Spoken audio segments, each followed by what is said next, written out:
Used car prices are absolutely falling, but that doesn't mean that all used cars are worth buying right now. In fact, many used cars are still pretty overpriced. In this video, I'm going to be breaking down which cars I would avoid buying for the time being, why I would avoid buying them, and which cars you could look at instead. And at the very end of this video, I'm going to be giving you guys my favorite tools and resources that I use whenever I'm doing research and trying to find some market data on specific cars and their price trends. So let's get started. One thing I do want to preface before we dive in is that this list that I'm going to be talking about in this video was made purely with price in mind. I understand that if you're buying a used or new car, there are a lot of different factors that you're going to take into account whenever you're purchasing that car. There's going to be things like reliability, styling, the brand, and of course the price. And in this video, whenever we talk about the cars to avoid, as well as the ones that you could look at instead, we're going to be hyper focusing on a value standpoint, as well as comparable models from a functionality and feature standpoint. Though I understand that these are just a few of the factors that you'll be taking into account whenever you're looking to buy a car yourself. And with that out of the way, the first car brand that you should avoid buying, at least for the time being if you're looking for the best value possible, is Ford. Believe it or not, Ford is depreciating at a slower rate than the average car, depreciating 4.5% over the last year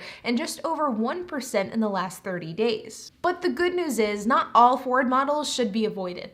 While some Ford models are seeing some sharp depreciation, like the Ford Fusion, Fiesta, Expedition, and Escape, all seeing double-digit depreciation year over year. Some of Ford's more specialty vehicles are still actively appreciating year over year, which means they're still increasing in value. The Shelby GT500 has seen a 14% appreciation this year, while various Super Duty models have seen appreciation of between 8 and 15% depending on the trim. Instead of the Super Duty, going for something like a Dodge Ram could be the right move from a value standpoint, as these cars are seeing anywhere from between 5 to 10% depreciation depending on the model. As for a GT500 or a similar car, I'd probably recommend just avoiding buying a high-performance car at the moment. The most comparable models to a GT500, like a Corvette for example, are seeing flat prices year over year, and in some cases are even seeing some appreciation as well. And cars in the exotic category are still pretty inflated.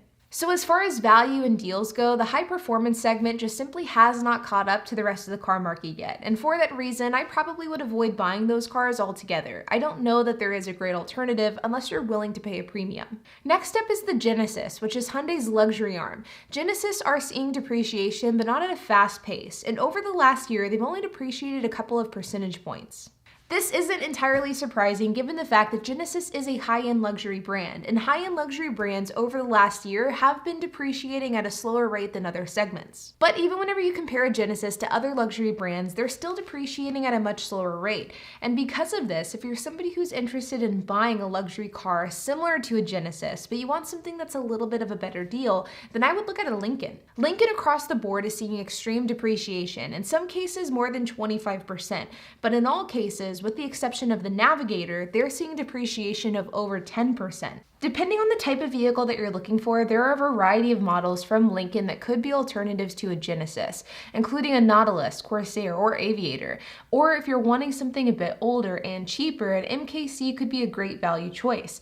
But if you're looking for something a bit smaller than a compact SUV or SUV, you could also look at the Lincoln MKZ sedan, which has been discontinued in recent years. I personally think that a used MKZ is one of the best bang for your buck luxury cars out there, and you can buy a fully loaded black label one for around $25,000. And when you compare that to what you can get for other cars, it's a steal of a deal. And last but not least is the Mini, because believe it or not, the Mini is depreciating at a much slower rate compared to similar vehicles, with some models even appreciating year over year, while others have depreciated just 3.9% over the last year. A great alternative to the Mini could be a Fiat, which has depreciated nearly 10% in that same period of time.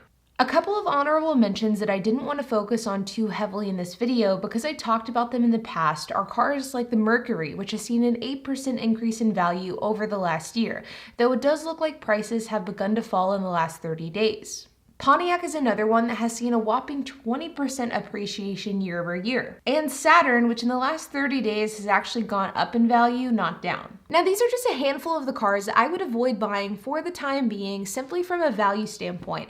And it is important to remember that it doesn't mean that I would avoid buying these cars forever, but I would recommend giving these vehicles a little bit more time to catch up to the rest of the used car market and to give them more time to depreciate. But it is important to understand what car you want to buy and what different factors could be affecting an appreciating price point in today's market in 2023. For example, I think a car like a Genesis absolutely will catch up to the rest of the car market and prices will start to go down faster. But alternatively, a car like a GT500 may never go down significantly because of the fact that Ford has discontinued this vehicle.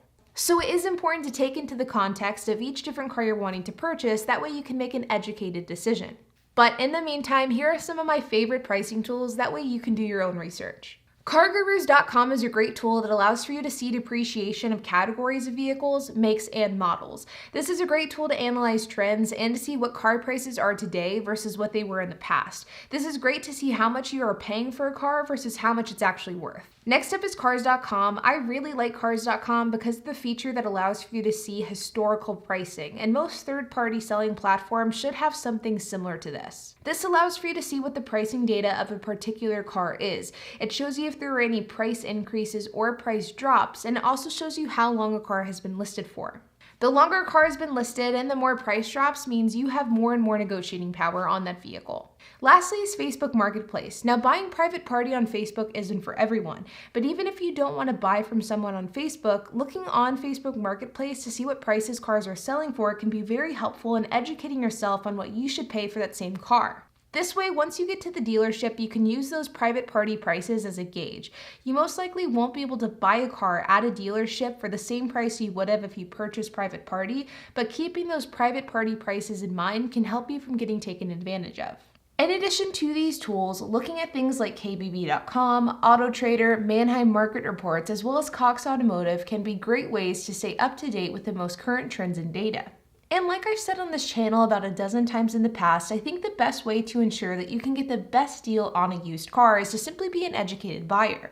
Knowing exactly what type of car you want, the trim level, the year, the mileage, the condition, and of course the price of the used car that you're looking to purchase. And then understanding exactly how much that car is worth, that way you can know how much you should expect to pay. Being an educated buyer, regardless of what car you buy, is ultimately the best way to ensure that you can get the best deal. But all in all, these are my favorite tools that I like to use in order to gauge vehicle prices, do my market research, and figure out where price trends are heading. And for the most part, these are the vehicles that I would avoid buying, at least for the time being. Maybe come summer or spring, these cars might be a better value, but for the time being, they're just too overpriced. Like always, you guys, if you have any questions, comments, if you have anything to add, I would love to hear it, so make sure to leave a comment down below. And while you guys are at it, make sure to hit the like button, hit that subscribe button, and hit that notification bell, and I will see you guys in the next video.